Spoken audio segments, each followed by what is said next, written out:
Hey peeps, welcome to the Crafty Witch UK. My name is Arietta and today it is another Freda Friday. This is the second of our Freda celebration videos for the month of October, wherein I will be reading you another section of Dark Cathedral, my favourite book by one of my very favourite authors, Freda Warrington. I will make sure that there are details for the book down below should you wish to go and grab yourself a copy. As I explained in the previous video, it is out of print but is still available as Kindle or as an audiobook should you wish to get yourself a copy, and you can still find print copies secondhand, although they can run a little pricey. Whilst I'm reading you this book, you're going to be seeing footage of me working on this diamond painting. This is To Grandmother's House We Go. It's from Diamond Art Club and it is my October canvas that I'm going to be working on. I really love this. It sort of thematically fits with the story as well, because there's a number of different grandmother type characters within the story. So let's waste no more time. Grab yourself some crafting if you're going to be crafting along while you're listening, or grab yourself a cuppa if you're just going to sit and have a relax. So, when we last left the story, Beth and Luke had been spending a summer with their grandparents and they had met the witch, and Luke had run off, but Beth had agreed to return and see the witch again. So, chapter 3. Luke ran. He had never felt so terrified in his life, not even when his mother had had that look in her eye and the belt in her hand. He knew what to expect then, but the witch was the edge of chaos. 20 yards along the lane he stopped and waited for Beth. He daren't go any further without her. He'd almost wet himself again. He was in such a misery, he didn't know what to do. He had no clear thoughts, his mind a whirl of confusion and terror, his eyes and nose thick with tears. Then Beth appeared, striding towards him. Luke couldn't get used to seeing her in jeans, but she looked calm, not scared. The mist cleared from his eyes and he began to feel better. "I thought she'd got you," cried Luke. He felt guilty for not going back to save her, and that made him resentful that she didn't seem frightened. "Come on," said Beth, taking his hand. They walked in silence along the narrow lane between tall, thick hedges, Beth in one of the vehicle ruts, Luke on the raised grass strip between them. They held hands tightly. It was better now that she was there, but he still felt bad. At the end, where the lane gave onto a proper road, they saw the sign, Farm Lane. "We weren't to know," said Beth. "What are we going to do?" Luke asked, wiping his eyes. "Pray," she said, and she clasped Luke's hands between her own, and they prayed. "Dear Jesus, please forgive us for speaking to the witch. We didn't mean it. We didn't know. Please forgive us our trespasses. Thank you, Lord. Amen." They walked on and found themselves in the far end of the village near the church. Horse chestnut trees and copper beeches shaded the village green. "Will God listen?" Luke asked anxiously. "Of course he will." "But we broke our promise to Mum. We broke a vow we made on the Bible." Luke thought of the terrible threats their mother had made. His fear of sin and damnation was formless but overpowering. "I'm scared," he said, and started to cry again. "Don't, or you'll have red eyes when we get home," Beth spoke reassuringly. "She wasn't nasty to us. She didn't curse us. Grandma said she hated children, but she helped you, didn't she?" "When she touched me, the pain went away like magic," said Luke, panicking. "So that proves she's a witch. I'm going to tell Grandad." Beth looked horrified. "Oh, no, you're not. We mustn't tell anyone about this, Luke. Jesus will forgive us, but Mum will go mad." Luke felt angry suddenly. He didn't know why, but being frightened made him want to lash out. He glared sideways at Beth, his eyebrows drawn down. "I'm going to tell," he insisted. But when they reached their grandparents' home, Luke found he couldn't say a word to contradict Beth's story. She was all that he had. She was always there when he was upset, his shield against a cruel world. So how could he tell on her? But he hated being so helpless. He hated it. "We went for a walk," Beth told Heather over tea. "Luke got stung, but he's all right now. We played in the fields. No, we didn't see anyone much." Luke saw that Beth had her fingers crossed behind her back. He hated it when she told lies too. When Beth woke the next day, she remembered that she was going to visit Rhiannon again, and she broke into a shivery sweat. Yesterday had been an accident, but to go again would be deliberately to break a sacred vow to God. But she was going to do it anyway. That was why she couldn't stop shaking. Luke was a problem. If only she could slip away on her own. But she couldn't. It was her job to look after him, and they weren't allowed out separately. A more selfish sister might have lost him somewhere, but Beth's sense of responsibility wouldn't let her. Luke, she felt, suffered enough without being abandoned by his sister. If he makes a big fuss again, she thought, I don't know what I'll do. I love him, but he's an awful nuisance sometimes. And she longed instead for a friend, someone like Rhiannon. Beth didn't know what was possessing her to go completely against her mother's commands. She was risking going to hell. Why? Part of it was exactly as Heather had said. Forbid the children to do something, and it's the first thing they'll want to do. Beth wondered how far she would go before a thunderbolt from God struck her down. That afternoon, after lunch, she came close to losing her nerve. She led Luke through the village, along the public footpath and across the fields, but her legs were trembling and she was thinking, I can't do it, I've changed my mind. Luke wanted to go a different way, so she went along with him for a while. The day was sunny and the fields were golden and clouded with insects. We're not going to Mrs. Reese, she told herself. We're not doing anything wrong. But somehow, by a more tortuous route, they found themselves in the meadow with the goats again. Approaching Rhiannon's cottage from the back didn't seem so much of a sin as blatantly walking up the lane to the front door, as if it could be an accident again. Oh no, said Luke, I might get stung again. Don't be silly, wasps are everywhere. He stopped, but Beth kept walking along the hedge. Her knees were weak, but she was kind of in a trance. Yes, I'm going to do it. You're not going there again, are you, Bethy? Luke's voice was high and breathless. Bethy! She didn't answer. He came running after her and hung on her arm. You aren't, are you? He cried. You can't. You know what Mum said. You only get forgiven if you stop sinning, Beth. He sounded desperate, but she shut her ears. I'll tell on you. I'll tell. Stop being such a baby, Beth snapped, infuriated. She had never lost her temper with him before. Good girls were not meant to have a temper. You're coming with me, and you'd better behave yourself this time. But why are you going? Why? Even if she'd been able to articulate a reason, Luke wouldn't have understood. Yet God put an answer in her mouth. Why do we go out in town centres on a Saturday and try to get people to come to church? To save their souls? Well, if Mum's right and Rhiannon's really a witch, it's our duty to save her soul. Luke went quiet and trailed behind her. So close he kept treading on her heels. She could hear his nervous, anoidal breathing. They found Rhiannon in the back garden, walking across the lawn towards the mysterious cages. She was wearing a long skirt of maroon brushed cotton and a cream caftan. Hello, she said brightly. Come to see the cats, have you? Come on. And she seemed so nice and so pleased to see them that Beth couldn't understand why she'd ever been afraid.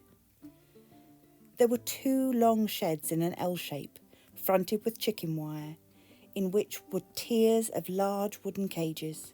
A few were empty, but most had occupants. There were 2 little tabbies like twins, a fat ginger tom, a sad-looking white and tortoiseshell curled up in a basket, a mother with 3 exquisite kittens, black, white and grey. Beth was particularly entranced by the grey kitten, with its huge round eyes and adventurous temperament. Rhiannon opened the door and put the kitten in Beth's hands. She was in love. Luke was poking his fingers into the cages. "Don't do that. You might startle them and get scratched," Rhiannon said mildly. "If you want to stroke one, I'll take it out." Luke blinked at her. He wasn't used to being spoken to so kindly. "Are they all yours?" Beth asked. Rhiannon laughed. She was merry, not mocking. "Oh no, dear, I wish I could keep them all, but they'd eat me out of house and home. Didn't you see the sign on the gate when you left yesterday? This is a cat sanctuary. I take in strays and try to find new homes for them. Some I end up keeping because I can't bear to part with them. I'd let them all live in the house if I could, but they're too many. And some of them have been ill and need to be quiet. The other shed's a cattery.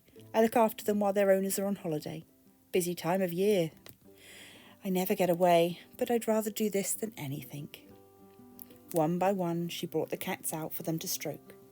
People come from all over to bring me their cats, or to offer them a home. Such nice people. I look after other animals as well. I've had foxes, ferrets, all sorts. Just got the hedgehogs and the owl at the moment. When they're better, I'll release them into the right habitat. "May we see them?" Luke asked, and to Beth's relief he seemed enraptured, all his misgivings forgotten. There was a separate shed, half hidden behind a viburnum, next to the cats' sheds. In the half-darkness, the children stroked the rough brown prickles of the hedgehogs and fluffed up feathers of a large, indignant-looking baby owl. "So you make them better and you let them go?" asked Luke. "That's right. Fancy a picnic on the lawn? I've got cakes, proper ones from the shop this time. Don't taste as good, but at least they don't look like an explosion in a mud factory." And the three of them sat companionably on the grass in front of the cat cages. Rhiannon was fun, making them laugh. Beth forgot, temporarily at least, all of Olivia and Heather's warnings. When Luke began to fidget and look around, Rhiannon disappeared and came out with a bicycle. "Can you ride a bike?" she asked. "Yes, I learned at school," said Luke. "Well, would you like to go on this? It's Morgan's, but he's outgrown it. You can ride on the paths, but keep off the flower beds, there's a love." Luke appeared dumbfounded. He had never possessed a bicycle of his own. What he usually received in return for fidgeting was a beating. While Luke amused himself with the bike, Beth had Rhiannon to herself. 2 cats came to join them, the slender grey that Beth had met the previous day, and a huge long-haired black and white Tom, the biggest cat Beth had ever seen. "What are they called?" she asked. "The big one is Tlou, it means lion, and the little one is Ankaret, much loved, which she is. Names are very important, I think." "My mum does too," Beth added impulsively. "I wish I was called something different. I hate my name." "Elizabeth, is it?" No, it's Bethia. It's Hebrew. Mum says it means daughter of Jehovah, but nobody's ever heard of it, so they think I'm making it up." "Ah," said Rhiannon, "but it's better to have an unusual name than a boring one." "I suppose so. The people at church say it's special." "Do you go to church a lot?" "All the time." Beth picked at a daisy in the grass. "And what do you think of it?" Beth didn't know how to answer. If her mother or father or Pastor Blair had asked such a question, it had to be answered with joyful enthusiasm. But Rhiannon was different. Rhiannon belonged to the other side. Fortunately, Beth was saved from having to reply. A car had pulled up in the front hedge, and a small middle-aged woman with a flyaway white hair appeared round the side of the cottage, carrying a basket. "Oh, Mrs. Reese, can you help me?" she cried. "It's Tim. He can hardly walk," she said tearfully. "The vets want to put him down. I know he's getting on, but I can't bear the thought." "Let's see." Rhiannon opened the basket, lifted out a big tortoise-shell cat. His back legs looked stiff, half paralysed. "All right, Tim, come on," said Rhiannon gently, examining the animal. "Arthritis." Rhiannon sat down on the grass and held the cat in her lap, talking softly to it in a language that Beth couldn't make out. Welsh? Probably. She stroked the cat all over, pressed her fingers into its hips, then gripped the back limbs and stretched them out one at a time. The cat made a noise between a meow and a purr. Both Rhiannon and the cat seemed to have slipped into their own private world. After 5 minutes or so, Rhiannon set the cat on the grass. He stood up and yawned. He stretched languidly, front legs, then back, walked a few paces and then sat down, stuck one hind leg in the air and began to wash himself. His owner was overcome. "Oh, I don't know how to thank you." "A contribution to the sanctuary will be very welcome," said Rhiannon, smiling.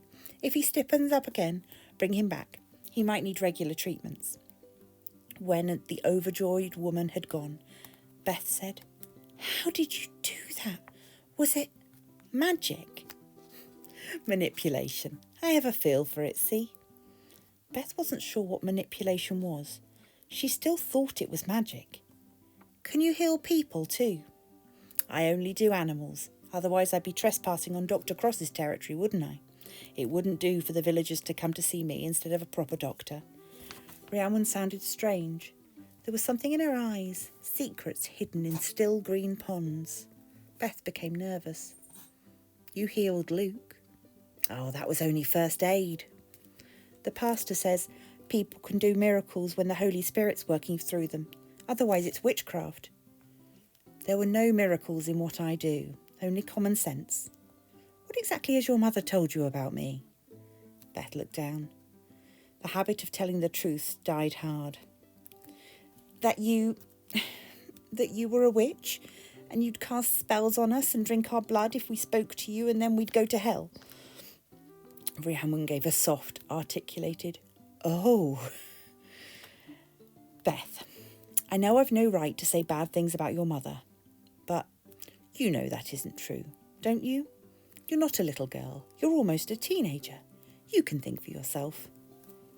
"Do you mean my mum's a liar?" "No, I think she probably believes most of what she told you, but that doesn't make it true." "So you aren't a witch?" "There are different kinds of truth." Rhiannon spoke in riddles, but at least she treated Beth like an adult. "So why does Mum hate you?" Rhiannon sighed. "People fall out. It was an awful long time ago, before you were born. We used to be friends, believe it or not. We were in our 20s. Olivia was still living with her parents, and I'd just moved here from Wales with my husband. I knew she went to church, and she knew I didn't. It was okay. But then..." Rhiannon seemed to be choosing her words. "She had some kind of problem, so she turned to this new church and to your Pastor Blair for help, and she completely changed. It's a shame. I really liked her until she got religion." Beth frowned, offended.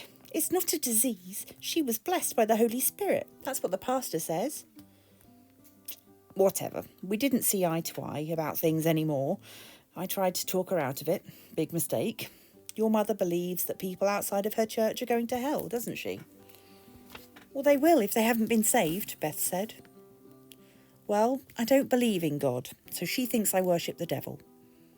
Beth could hardly bear to ask. "Do you?" "Dear, I don't even believe in the devil, so how could I possibly worship him?" "He can still possess you."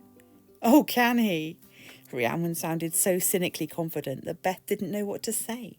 Without stopping to think, she asked, "Why does my granny hate you too? She called you a..." Beth stopped, turning hot with embarrassment. "I can imagine," said Rhiannon, unmoved.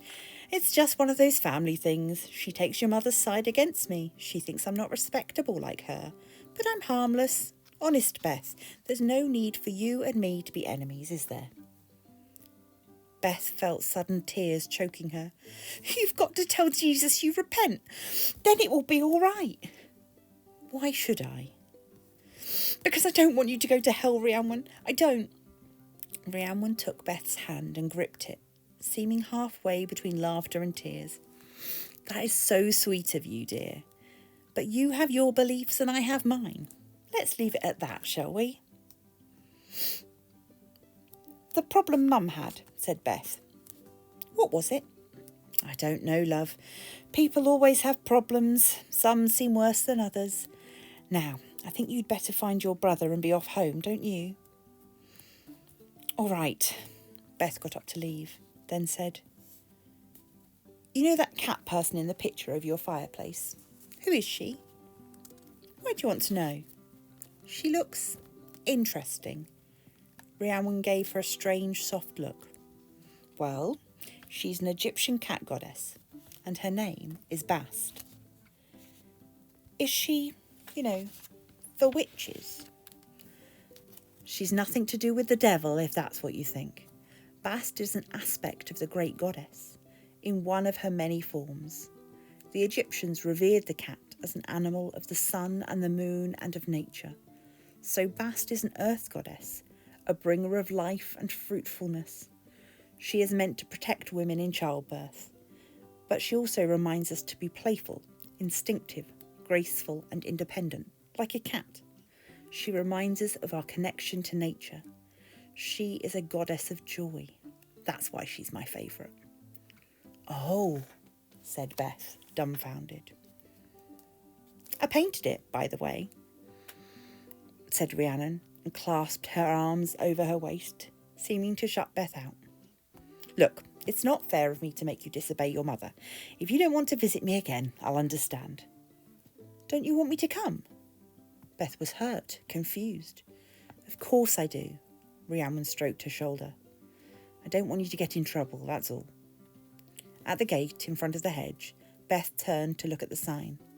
Blackthorn Cottage, Cat Sanctuary and Boarding Cattery. For the second time, Luke and Beth guiltily left Rhiannon's house, and again God failed to strike them down. Beth had a dream of cats that night. Beautiful grey cats like Ankarat, with huge golden eyes. They sat on the far side of a river, reflected like statues in the mirror-perfect surface, enticing Beth to cross. Come to us, join us, lovely here, they purred seductively. Beth put her foot in the water and woke with the wildest feelings of excitement, terror and guilt. She had no idea what was happening to her, but she knew it was very, very wrong. Beth knew a saying that meant if you had committed a small sin, you might as well commit a big one. You were going to be hanged anyway. So she and Luke went on visiting Rhiannon in secret, 2 or 3 times a week, all summer long. Holy lightning didn't strike them once. Although Luke had a wonderful time once he was there, he never wanted to go. Fear seemed to grip him, especially if their parents had rung up the previous day to check on them. Anxiety plagued Beth too, but it added a delicious edge to the excitement of having a forbidden friend. Nothing short of discovery would stop her now. It was a strange reversal of roles. Luke had always been the naughty one, Beth good as gold. But now it was Beth who set off along the path of damnation, while Luke tagged nervously behind, constantly threatening to tell, but never daring to do so. After a while, his threats became half-hearted, a mere habit. Perhaps so he could say to God or to Olivia, I didn't want to go, but Beth made me. Heather showed no sign of suspicion about their long walks. Do you good, plenty of fresh air, much healthier than sitting inside and reading. Although Beth loved her grandparents, it was plain that they weren't used to having children around. They were relentlessly busy. Randolph was kind, but rarely spent any time with them. If he sat down with Luke to watch sport on the television, he would usually be called away. Heather was good-natured, but brusque, not really on a child's wavelength. Although Beth loved helping with the horses, it wasn't the same as having a real friend. Rhiannon, though, she was friend, sister and mother all in one. A mother Beth could only have dreamed of. Dreams. Beth's night visits from the cats grew more insistent. She would be happy for days, then, without warning, the guilt would dig its talons into her, so hard she couldn't pray. What could Rhiannon believe in, if not God? At church it was simple. All the answers to life were in the Bible. But Rhiannon's answers were different. They were never what Beth expected. Sometimes she didn't understand. Even though Rhiannon wasn't saved, Beth was convinced that she wasn't evil. Her mother had been wrong about that. So, Olivia could be wrong about things. Beth began to wonder what other things she might have got wrong. Like thrashing Luke. Mentioning Luke's bruises to her granddad would have been tantamount to suggesting their mother was fallible, so Beth had kept her mouth shut. Impossible dilemma. Beth felt she was true to her birth sign. Gemini, always in two minds, but her mother said that horoscopes too were satanic. Rhiannon wouldn't explain precisely what she believed in instead of God. Apparently it was private. Strange and mysterious, it seemed to Beth, to keep a belief to yourself and not try to convert others. One day, Rhiannon said, when you're older, if you're ready to understand, it would cause too many problems with your family if I told you now. Believe me. Luke too dreamed of cats. Ones in cages. He never wanted to go to Rhiannon's, even though he loved it when he was there. He was still afraid. There would be retribution any day now, and it would be terrible. He liked being there, but it was always Beth's decision to go, not his. He had no power. He wanted to make her stop, but she wouldn't. Then he hated Beth, and Rhiannon a little, for making him like it so much. Beth made me. The cats made him feel funny. Cats had been witches' familiars in the old days. He'd read it somewhere, and he knew for certain that Rhiannon was exactly what his mother had said. She hid it, that was all. A witch who tempted him with lemonade and cake and bicycles. He enjoyed playing with the cats too. He liked to make them flatten their ears and hiss at him. That meant they were scared. Luke knew what it was to be scared. So to frighten another living thing, that made him feel powerful. It made him feel as if he actually existed. Every other day, Heather would take Beth out riding. Luke wasn't keen on horses, but he seemed happy enough to mess about in the garden. Beth, still inexperienced and nervous, thought Grandma expected too much of her sometimes. Luckily, the dark bay whiskey was a smooth ride, or she would have fallen off a dozen times instead of just once or twice. Ginger Star, the chestnut Heather rode, was bouncy and hot-headed. Summer seemed to go on forever. It was only towards the end of the holiday that Beth realised with dismay that there were only a few days left before their father came to pick them up. Days, she thought in a kind of panic. Will we ever be allowed to stay here again? Beth had thought she was happy at home because she'd never known anything else, but now their return looked like a prison sentence. Luke felt it too. He became moody and badly behaved. Without physical discipline, he didn't seem to know when to stop. At Rhiannon's, though, he calmed down, as if he felt safe there, so Beth felt bad for wishing that she could have Rhiannon to herself. One afternoon, Heather took Beth for a ride through the fields near Rhiannon's cottage. The sky was overcast, pregnant with rain. A humid breeze blew in their faces, and Beth felt miserable because there were only 2 days left. They were cantering sedately alongside a hedgerow. As they rounded a bend, Beth saw a boy walking along the bridle path a few yards ahead, with his back to them. She expected Heather to slow down. Instead, to Beth's shock, she kicked Ginger Star harder and charged straight at the child. Whiskey leapt up after his companion, and Beth couldn't control him. She was suddenly breathless with fear, aware of the horse's massive strength and her own helplessness. She could only hang on helplessly to the martingale and pray that he would slow down before she fell off. "Go on!" Heather roared. Whether at the horse or the boy, Beth wasn't sure. The boy was forced to jump out of the way as the two horses thundered through. Beth caught a brief glimpse of his face as she was carried past him. He looked grim rather than shocked, as if this had happened before.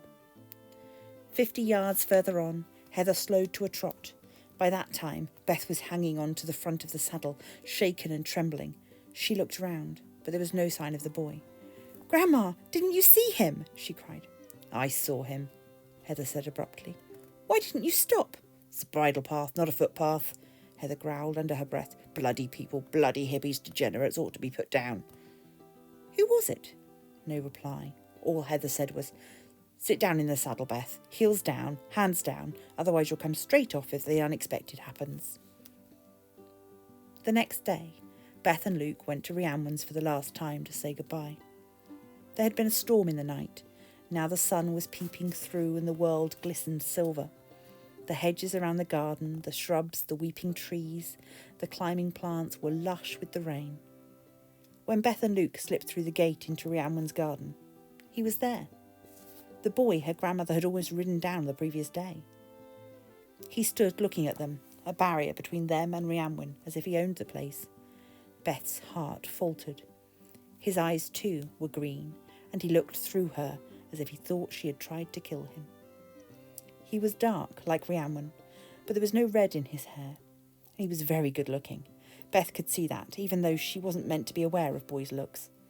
His hair was almost down to his shoulders, and he wore black jeans and a white cheesecloth shirt. He looked nothing like a degenerate hippie, or whatever Heather had called him. He was tall and slender, and he looked placid and very sure of himself. Next to him, Luke seemed a stocky, awkward little boy. The sun blazed suddenly behind him, and he became a silhouette, half seen in the silver glare, black as an arrow tip. He was like a cat, as elegant as an carrot, but black instead of grey. Beth went dizzy, seeing the cats in her dreams. Cats that were really people, as poised as goddesses, but still secretly afraid of water. No, she was the cat, and he was her reflection in the water. He was the water, the danger, as if she went a step closer to the edge and she would fall in, slipped down into the darkness. Beth could feel the water all around her, cold, silvery, bubbles trapped in her fur. She couldn't breathe. "Hello," he said. "I'm Morgan." Chapter 4. "Oh, you've met Morgan, have you?" said Rhiannon, appearing with a carrot in her arms. "We came to say goodbye," said Beth. "We go back to school on Wednesday." "Me too," said Morgan. He only had a trace of his mother's accent, but it was still there, a charming inflection. "It's a bore, isn't it?" Beth felt acutely shy, dazzled. "Yes, I'd rather stay here." "And practice your horse riding," he said sarcastically. "Learn to steer, you might get me next time." Rhiannon frowned at him as if to say, "Don't." Beth was mortified. She felt her face turning bright red. "I'm really sorry. It was my gran. I don't know why she—" "It's all right." Morgan sounded amused. "I know it wasn't your fault. Sort of a village tradition, Mrs. Cross trying to cull the peasants." When she looked up, he was grinning. It was the most beautiful and wicked smile she had ever seen. "You don't have to rush off, do you?" Rhiannon turned to her son. "Why don't you take Luke for a walk? It'll do you good. Have someone to play with. You'll be companions for each other." Beth was relieved. This was perfect. She would have Rhiannon to herself for the last afternoon, with Luke and this intimidating young man out of the way. "Okay," Morgan said indifferently. She thought Luke would be happy to go, but a change came over him. His chin went up and his eyes glittered. He came close to Beth, almost hiding behind her. "I don't want to." "Don't be silly," said Beth. "Look, it's your last chance to go off and explore without me. You don't want your big sister with you all the time, do you?" Luke clung stubbornly to her. "No, I'm not going." Morgan shrugged. "We can stay here, makes no difference to me." Beth could have strangled Luke. She desperately wanted him and Morgan to make friends. The thought of having to spend any more time with Morgan around made her panic. "Actually, we ought to be going. We just came to say goodbye, really, and to thank you for letting us visit." Rhiannon looked disappointed, but Morgan appeared not to care either way. "Oh, well, if you must," said Rhiannon, letting Anne Carrot down onto the grass. "I'm so glad we got to know each other. It will be lovely when you come next summer. Morgan and Luke will be company for each other, won't you, boys?" The boys didn't reply. Luke looked sulkily in the other direction. Beth sensed that Rhiannon had always wanted Luke out of the way, so she could have Beth to herself. Beth wanted it too, but Rhiannon, being kind, wanted to manage things so everyone was happy. "I don't know whether we'll be allowed to stay with Grandma again," Beth said, feeling embarrassed. "Why wouldn't you be allowed to stay with your gran?" Morgan asked in amazement. "Mum prefers us to be helping out at church. We only came this year because she's been ill." Morgan stared at her with a kind of baffled pity. Beth resented the look. What did he know anyway? Rhiannon put her hand on Beth's shoulder. "Come and see the cats before you go." Beth went eagerly, with Luke on her heels and Morgan following at his own pace. Rhiannon let them through the doors into the wire-fronted shed, and a cage, and took out a smaller version of our carrot. It was the grey kitten Beth had fallen in love with, the second time they'd come here. It was bigger now, with fur like slate blue silk and hypnotic gold eyes. "Would you like a cat, Beth?" asked Rhiannon. Beth was moved to tears. I'd love one, but I don't think Mum would let me. The hairs and that. She's very house proud. She'd want to know where I got it. I'm sorry, I can't. The kitten purred as she caressed it, its warm body vibrating. Beth was concentrating hard on not crying in front of Morgan. He began to stroke the kitten too, and his fingers sliding through the fur touched hers. Beth quickly withdrew her hand. I know, said Rhiannon. I meant I'll keep her here for you. Then you can come and visit, and as soon as you're old enough to make up your own mind, you can have her. But until then, she'll live in the house with me. So you've got to come back, said Morgan. It's like a binding spell. Witches are good at them. Morgan, said Rhiannon.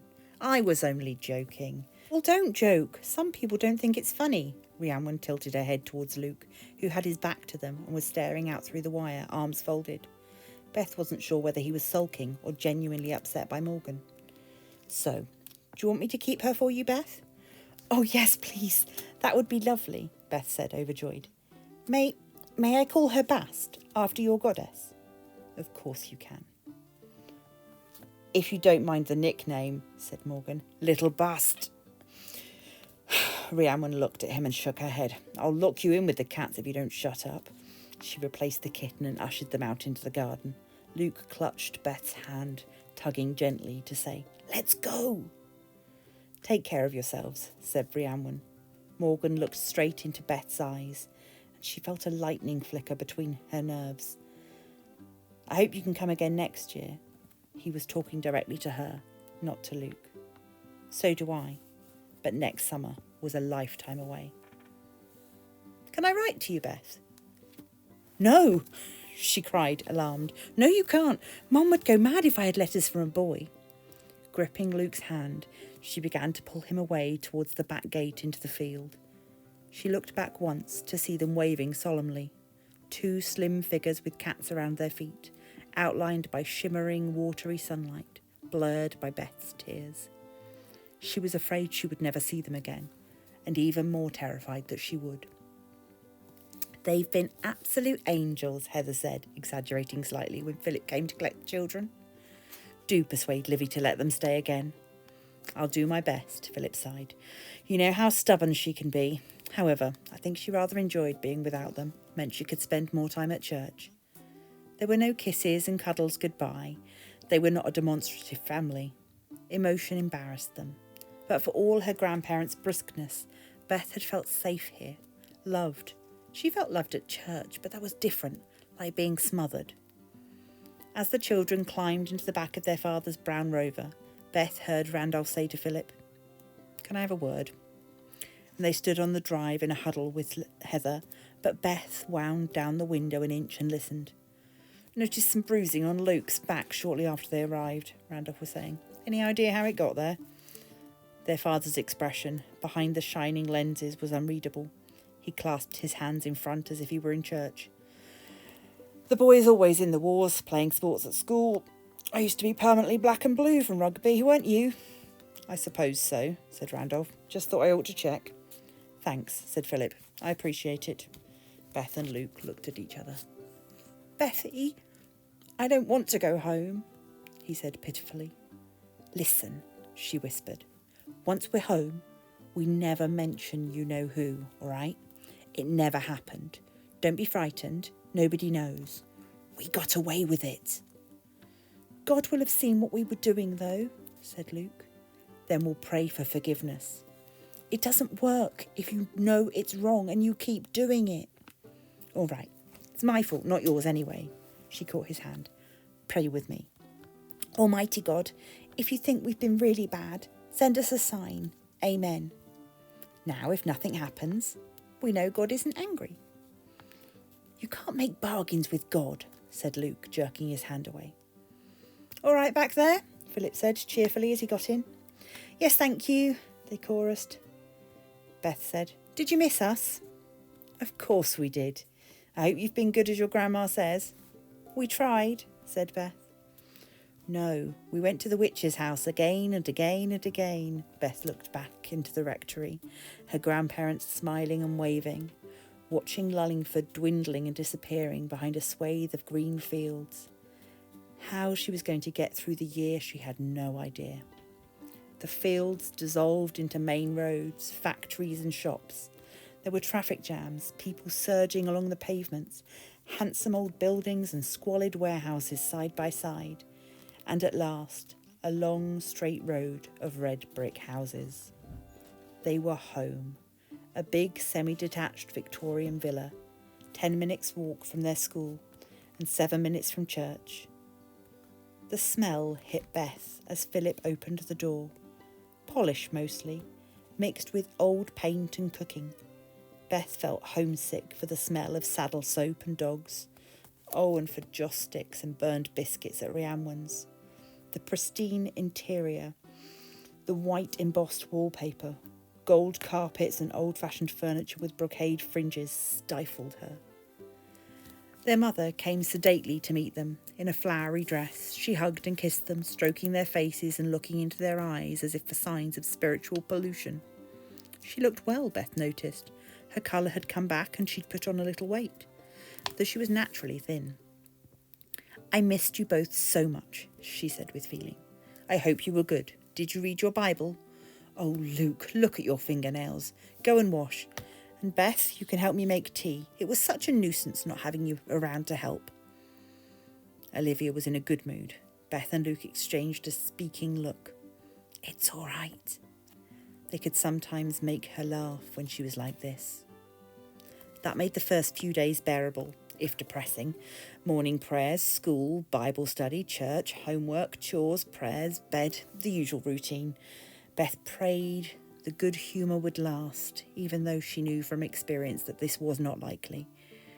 One afternoon, when the children had been back at school a week, they came home to find that their mother's mood had changed. She seemed withdrawn and lethargic. She looked straight through them when they spoke to her, as if she couldn't understand what they were saying. Beth knew this was a warning sign. She felt sick with apprehension. The danger would only last until their father came home at 6, because Olivia never beat them in front of him. Beth tiptoed around, trying to be extra helpful and to prevent Luke from doing anything provocative. Their mother's brooding tension lay on the whole house. Luke felt it. He shadowed Beth, pestering her to distraction, but Beth daren't tell him off for fear of attracting Olivia's attention. If nothing made her snap, they might get through this without incident. Beth checked her watch. Time for Bible study. A whole hour until their father came home. "Mum, do you want me to get the Bibles ready?" she asked tremulously, standing at the doorway to the kitchen with Luke behind her. Olivia, who was putting away crockery and obsessively cleaning the worktops, turned and glared at Beth, with a hand pressed over her left temple. Beth quailed, but her mother only said, "Actually, I'm going to lie down. I've a dreadful headache. Read Hebrews tonight. I've marked the place. My son, despise not thou the chastening of the Lord, nor faint when thou art rebuked of him.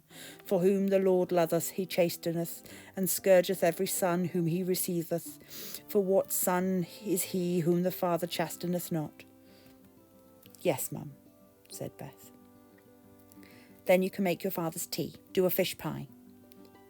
After she'd gone upstairs, Beth and Luke giggled soundlessly and punched each other with sheer exuberant relief. "She'll probably be better tomorrow," said Beth. "I think it's all right." They sat down to read. "Luke," said a voice from the hall, dull, cold like brass. Beth turned sick with terror. They went sheepishly into the hall. Their mother was at the top of the stairs with a paperback book in her hand and the fires of hell in her face. Beth recognised her copy of The Lion, the Witch and the Wardrobe. She cringed. She thought she'd hidden it well enough under her mattress. "Luke," Olivia said, "I found this in your room." Then Beth realised that Luke must have found it and taken it. He knew her hiding places, and he borrowed things from her room before. She'd asked him not to, but he still did it. "Who gave you permission to read this?" "No one," he mumbled. "No one. Come here." Luke paled and, shaking, began to mount the stairs. He knew there was no point in resisting. Horrified, Beth ran up ahead of him. Mum, it's my book. I put it in his room. Punish me, not him." It's no good trying to protect him. Mum, it's a Christian book, Beth said desperately. You mean the lion? It's blasphemy. To represent Christ as an animal is an abomination. She ripped the book into pieces and threw it all over the hall. Beth nearly wept. Go downstairs, Beth. Luke fetched the strap. Curled up on the sofa with her head buried in a cushion, Beth could still hear the blows and the pitiful cries. This happened most weeks, and it never grew any easier. Misery, terror, and the horrible dusty taste of the cushion in her mouth. And having to be all normal and cheerful when her father came home from work, and her mother going into a frenzy of dusting and polishing afterwards, singing hymns, energised and cheerful now her terrible tensions had been released. And Beth, trying to comfort Luke in secret, without being able to hug him because of his bruises, and for fear of committing some mysterious unclean sin. Beth, clutching the cushion, knew everything to expect. Olivia thrashed Beth occasionally, but Luke was the main target of her wrath. Beth wasn't sure why. Something to do with males being wicked, filthy beasts, even worse than women if that were possible. Beth would have given her life to protect Luke from this. She hated herself for failing. When she heard her mother coming downstairs, she shot into the kitchen and frantically started fetching saucepans out. She could hear Luke crying very faintly upstairs, but Olivia looked fulfilled and radiant. Did you read the passage, Bethia? Now no chastening for the present seemeth to be joyous, but grievous. Nevertheless, afterward it yieldeth the peaceable fruit of righteousness unto them which are exercised nearby. I hope you will remember that. Pass me the duster and the polish. Yes, Mum. Welcome home. Well, thought Beth, I asked God for a sign, and that must have been it. Even though it was nothing new, God is angry. If only Mum knew what we've really been doing. Flooded with remorse and guilt, Beth tried to be a good girl all year. She prayed fervently and did everything she was told. Pastor Blair and her parents were pleased with her and said she was blessed. School was boring. Beth had no close friends there. She hung around with a group of other misfits, but she didn't have much in common even with them. She couldn't talk about television because her parents didn't possess one. She couldn't discuss pop music or films, magazines or books. She had nothing to say about boys. She would have liked to have talked about deeper things to someone, but no one was interested. She was a good listener, so girls would confide in her. That was nice, but she didn't feel close to anyone. It was largely her own fault. She kept herself apart, and bullies had ceased picking on her years ago because she had learned to affect a chilling dignity. But it meant there was no one that she could tell about Rhiannon. She tried not to think of Rhiannon and Morgan or of Bast, neither the goddess nor the grey kitten. But the dreams haunted her. The green and golden eyes of cats, lotuses floating like stars on the silver water under the dark blue sky. Cross over. You belong here with us. But she daren't cross the water. She was frightened of drowning. She said to Pastor Blair one day, "My friend said she had a dream about cats. Does it mean anything?" "Cats represent the devil," the pastor had replied. "It means she is in serious danger of sin. We must pray for her, sister." Luke also dreamed of animals. He dreamed of mice and voles and sparrows and beetles. In his sleep he writhed in pain and confusion. It had all been all right to be happy at Grandma's, but not at Rhiannon's. She was bad. It had been witchcraft, her making him enjoy himself. What the pastor called temptation. He hated Rhiannon for it. He wasn't stupid. He knew she hadn't really wanted him around. He hated her for trying to take Beth away from him. He hated her for being Morgan's mother. He dreamed of the times he'd pressed up against the cat cages just looking. They'd scratched him sometimes and he was nervous of them, but that only made him hate them more. He hated the witch for saying, "Don't put your fingers through the wire." Hated Morgan for his rudeness and his arrogance, telling him what to do, as if they had any right. But they all told him what to do, mother, father, even Beth, and nobody wanted him. Only Beth had ever wanted him, but now she wanted Rhiannon more. Beth thought of Rhiannon more than she thought of Jesus. Luke wasn't stupid. He knew. One day, I'll show them. Something was walking across his bedside table in the dull light from the street lamps. A spider. He got up, picked up a badge that lay on the table, and stabbed the spider with the pin. Its small death gave him a strange tingling sensation between his legs. He opened the drawer and looked at his collection. Dead beetles, dead woodlice, dead earwigs, dead moths. Luke threw the spider in the drawer with the others. Feeling better, he stifled his giggles under the bedclothes. It took the pain away for a little while. That was good. When the end of the summer term grew close, Beth almost hoped they wouldn't be sent to her grandparents again. Last summer seemed so far in the past. She had settled back into ordinary life. To go back would stir everything up again. Her unholy longings, her slide into deceitfulness. Better to avoid temptation. They had made day visits to Lullingford during the Christmas and Easter holidays, but there had been no possibility of Beth and Luke sneaking off. Beth would look out of the windows at the drizzle and think longingly of Rhiannon, wondering what she and Morgan were doing at that moment, so near and so far. Now negotiations were taking place again, Heather saying, "Let them stay, it did them no harm last year," and Olivia protesting, "Last year was different. It's out of the question. They have the Lord's work to do at home." Olivia held out until the very last day of term. Then she caved in. It wasn't hard for Beth to work out. Olivia had enjoyed her freedom from the children and wanted it again. But because she felt guilty about it, she was honour bound to argue until her conscience was appeased. If Heather persuaded her, it was right. It must be God's will. So they were to spend another summer in Lullingford. As her grandparents' house, the old rectory, with its wrought iron gate, broad gravel drive and handsome trees swung into sight, Beth felt apprehensive rather than overjoyed. She knew she was going to sin again, and she didn't want to. I don't have to see Rhiannon, she thought. I could repent and not go, give up my cat and my friend. It's good to make sacrifices. I'd feel really cleansed and full of grace, and then Jesus would be proud of me. The feeling lit a flame inside her. Yes, I'll be good. I'll prove I can be strong. Remember all the rules from last year? Olivia said, kissing them goodbye. Your conscience will guide you. Yes, Mum, said Beth, for once able to give her an open and honest smile. And she suddenly realised that her mother trusted her. What a wonderful feeling. On the first full day of their holiday, Heather suggested that they take a walk in the afternoon. I've got some dull ladies from the Women's Institute coming round. I'm sure you'd rather be outdoors. So Beth and Luke walked into the village, not speaking to each other. They went to the post office to buy ice cream. A ginger-haired girl served them, grinning insolently at Beth. They walked slowly along the pavement outside. Luke dragged his feet.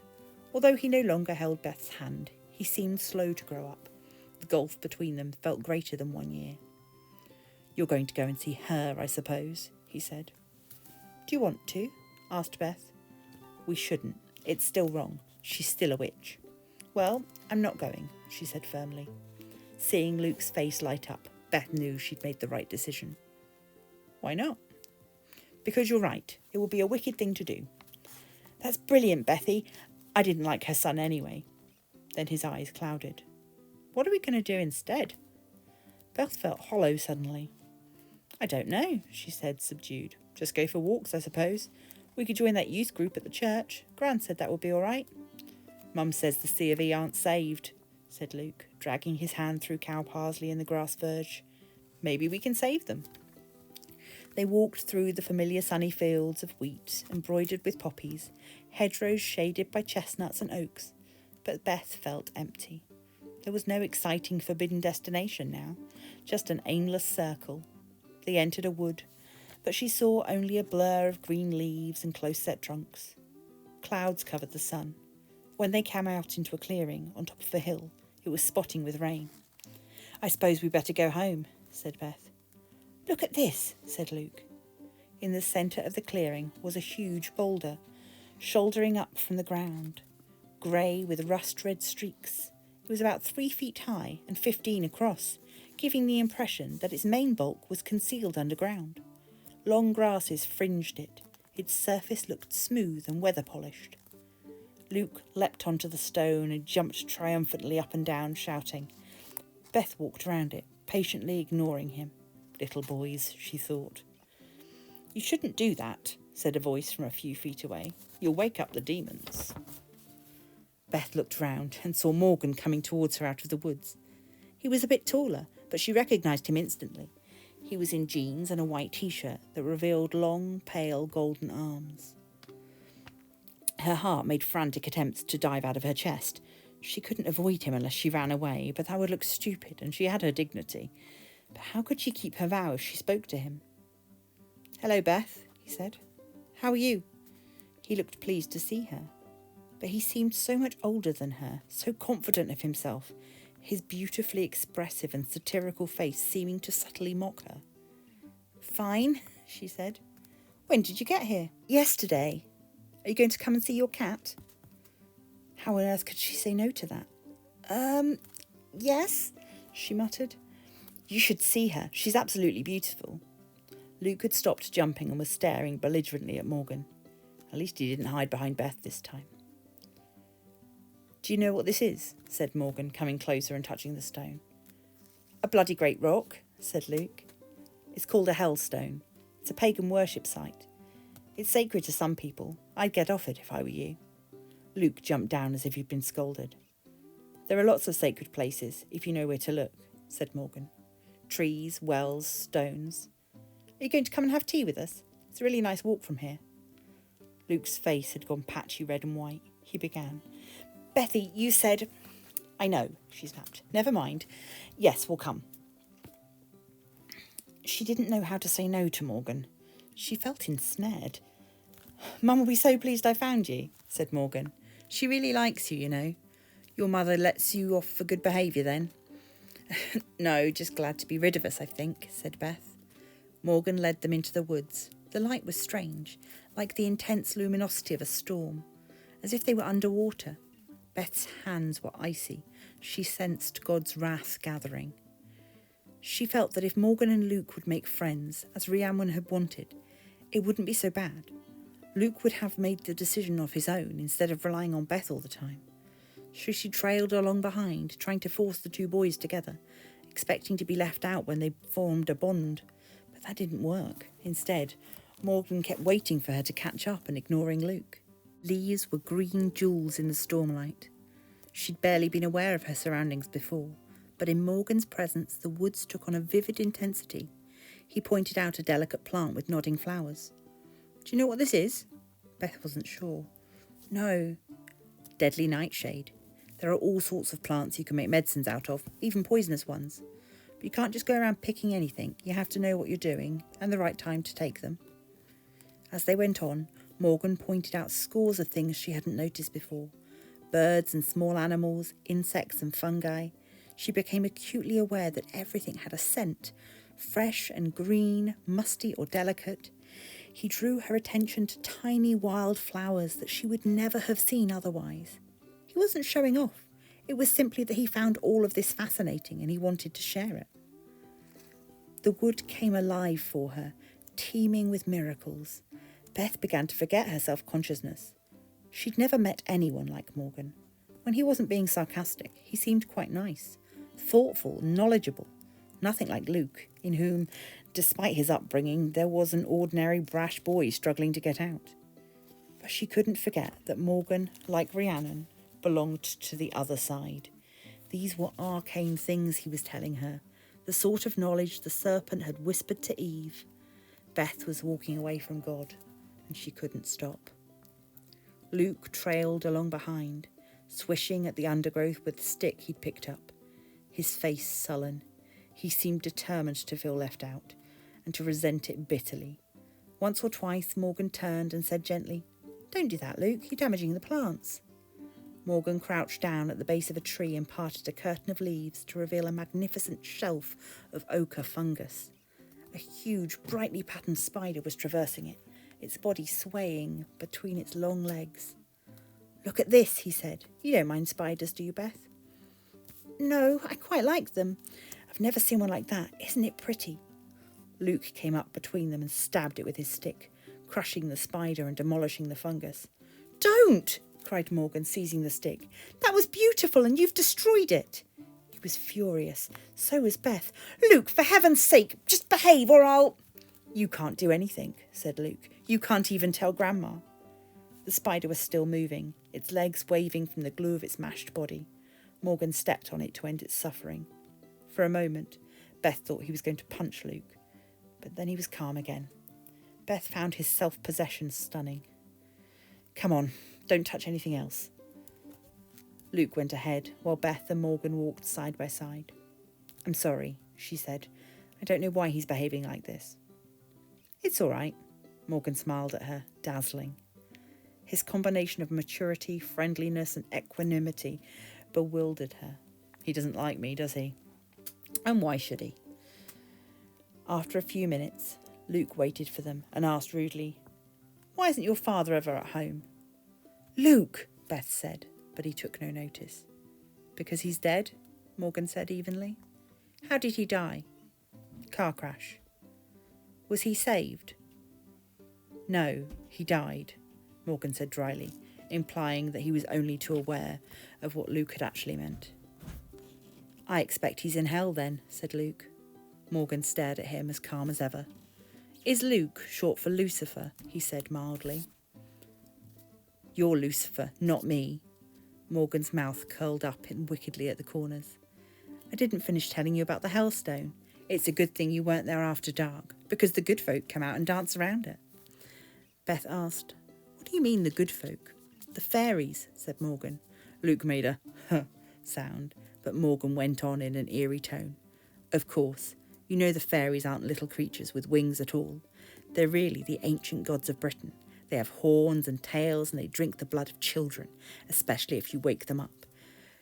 You have to make a blood sacrifice to them, or they'll get their claws into your soul and they'll drag you down into the underworld.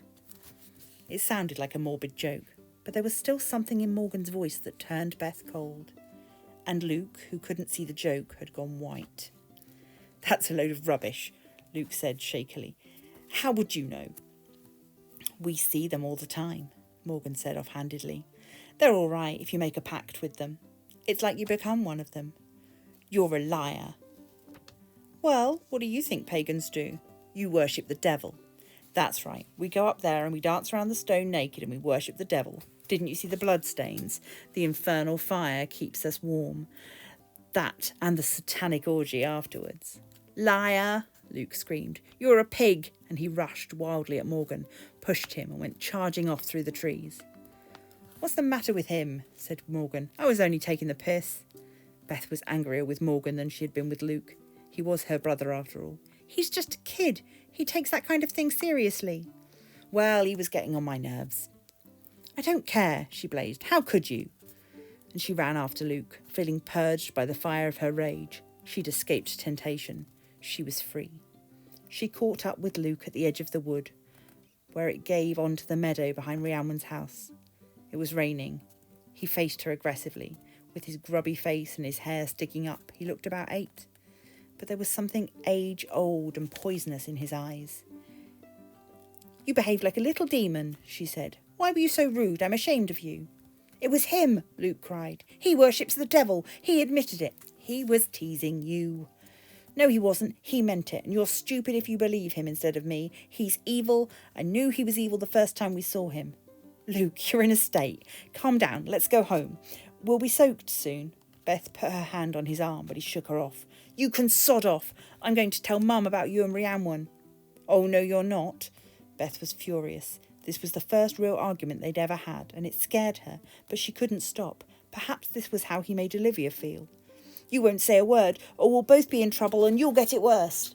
Backed off, tears springing to his eyes. God will punish you, Bethia. Go and see your stupid cat and lick the devil's ass. But if you do, I'll never be your friend again, and you'll go to hell. Luke, she cried, but he was away and running hard towards the stile in the hedge. Beth realised it was pointless going after him. Now they were going to arrive home separately and probably wet through. And what would Grandma say? You all right? Said Morgan behind her. Beth chewed her lip and didn't answer. I'm really sorry, he said. Beth, you didn't believe me, did you? Of course not. It's just an old pagan site. My mum told me that your mother had made you scared of witches and things, and sorry, it wasn't fair. He looked contrite.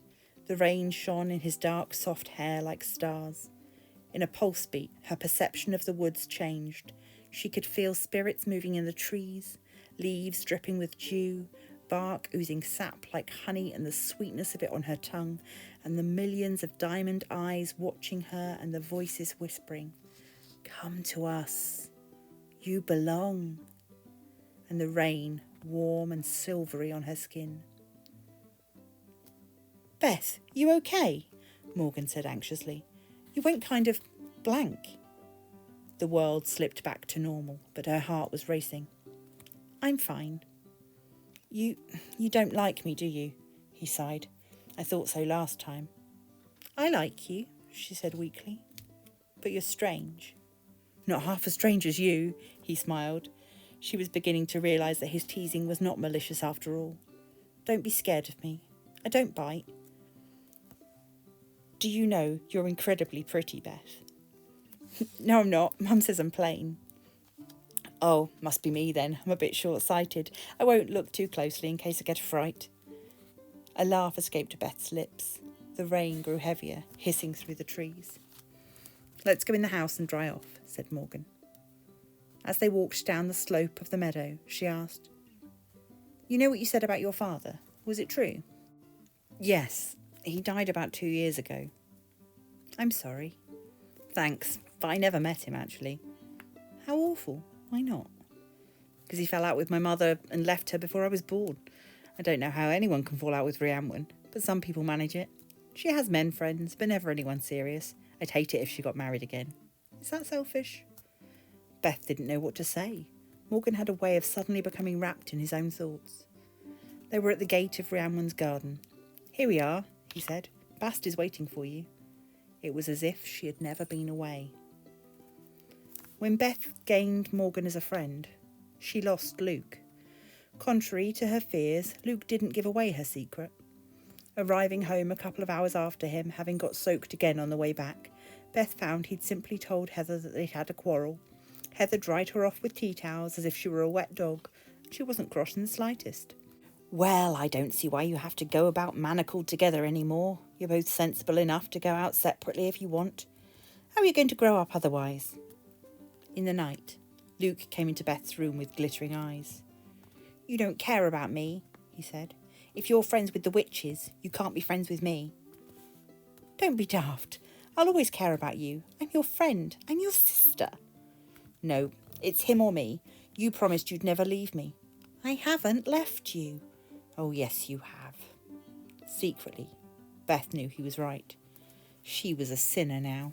She'd broken all of her promises, to her mother, to Luke, to God. She didn't like herself, but she couldn't turn back. And then Luke spoke so plaintively. She nearly repented then and there. I wish it was just you and me, Bethy, like it used to be. You promised you'd always stay with me. His voice rose. You promised it on the Bible, and you lied. You bloody bitch! I'll never forgive you! And he struck her with both fists and ran out of the room. Beth thought Luke would forgive her in time, but he didn't. She saw a determination in him that she hadn't known he possessed. He never told on her, but he never forgave her. That summer, Luke joined the youth group in the village, while Beth went on visiting Rhiannon and Morgan. Her friendship with Morgan was completely innocent. It never crossed Beth's mind that it could be otherwise. Usually they stayed with Rhiannon around the house and the garden. Sometimes they went for walks. It seemed awful that they couldn't go into the village in case someone saw them together. That she couldn't invite him to her grand's for tea. This enmity between the families was galling Beth, though Morgan treated it as a joke. Morgan enjoyed talking and Beth listening. She liked him a lot, yet she remained in awe and a bit uneasy. He might have been joking about the devil, but who knew what pagans really did? Olivia would have said it didn't matter. It was all satanic anyway. All Beth's confusion seemed to crystallise in her love for her cat. Bast's affection was uncomplicated, pure and comforting, and when Beth sat on Rhiannon's sofa with the warm, furry body in her lap, and Bast's contentment vibrating through her hands, Beth would think, what am I doing wrong? And yet she knew this was a sensual pleasure. Cats were of the devil. Bast was a temptation to surrender to all the fleshly evils of life. Beth also made friends with the ginger-haired girl in the post office, Jeanette, and sometimes used her as an excuse when she was going to Rhiannon's. She wasn't found out, and there was no fire from God. The second perfect summer ended.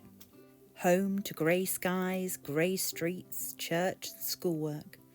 Again Morgan had asked to write, but Beth daren't let him. She didn't think of Morgan as a boyfriend, and didn't want to. She'd learned from girls at school that boyfriends only made you unhappy, and was reluctantly learning the sordid details of exactly how and why from the candid Jeanette.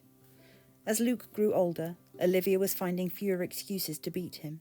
He was becoming devout, too quiet, turning into our dad, Beth thought. On the occasions when Luke was punished, he would no longer let Beth comfort him. Go to your friends, Bethia, he'd whisper. You like them better than me. He wouldn't relent. Her brother was gone from her, closed, lost. Beth mourned and blamed herself. She prayed a lot, which helped, but it didn't change anything. All that kept her going was the hope of next summer.